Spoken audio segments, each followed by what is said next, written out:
With us right now to talk about it is Aram Sinnreich. He is a media professor at Rutgers University and managing partner at media advisory firm Radar Research. Aram, great to have you here with us.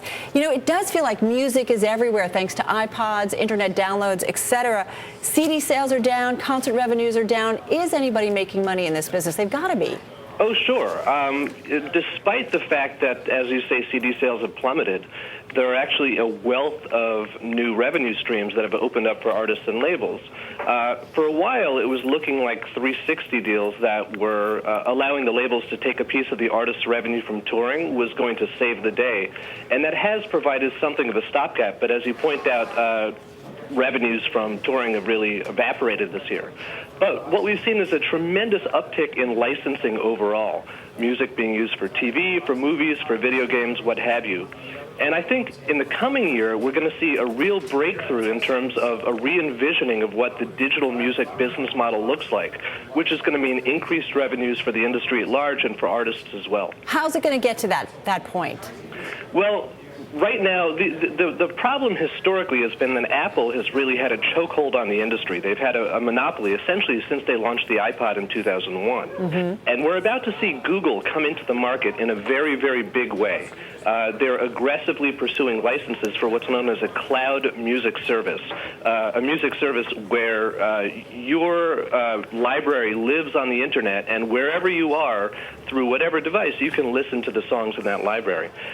So the entrance of Google into the marketplace, plus the importation of Spotify, which has been a huge success in Europe, into the U.S., is going to really light a fire, I think, under Apple's butt and get them into gear to make iTunes something that's both more remunerative for the industry and also more attractive to consumers. I mean, Aram, how much of the music industry weakness that we've been seeing has been, though, the economy, and how much, though, has been folks just kind of not getting changes in technology, changes in youth habits, markets or certain genres or performers? How much of it has been kind of about each of those? Well, those are both very important factors. I mean, if you look historically, the economy has really correlated with the worst periods of decline in record industry sales.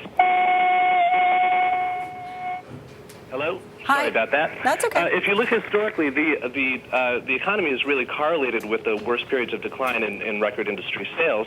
And while the economy was briefly doing well in the middle of the last decade, we saw a lot of regions, including the U.S., actually have positive years, even in terms of music sales. So there's no question that that's a factor. But the other reality is that the age of the CD is over, and the music industry has to really get into gear and embrace these new ideas that are circulating in the marketplace. What, if anything, do you think the industry, though, has been doing right here?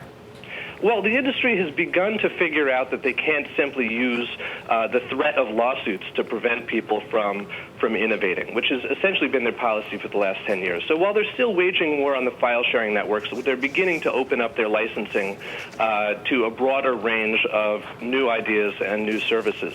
They're also aggressively pursuing, as I mentioned before, 360 deals, which means that instead of just getting a piece of the wholesale revenues from CD sales, they participate in an artist's merchandising, in their touring, and what have you.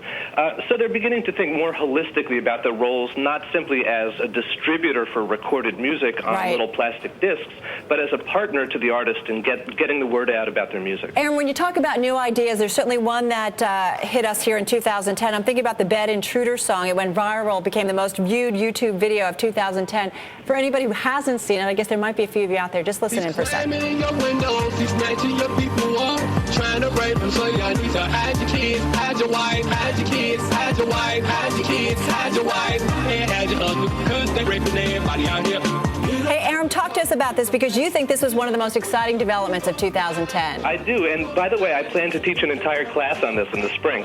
I think the Bed Intruder song is a breakout song for numerous reasons, the most important of which is that it's the first time that the Billboard Hot 100 has been pierced by a song purely based on its iTunes sales and its YouTube popularity. But even more importantly, here's a song that began with a tragic story of an attempted break-in and rape in the rural South. It got picked up by a local TV news station, and then it got remixed on YouTube, and it had tens of millions of viewers as a song.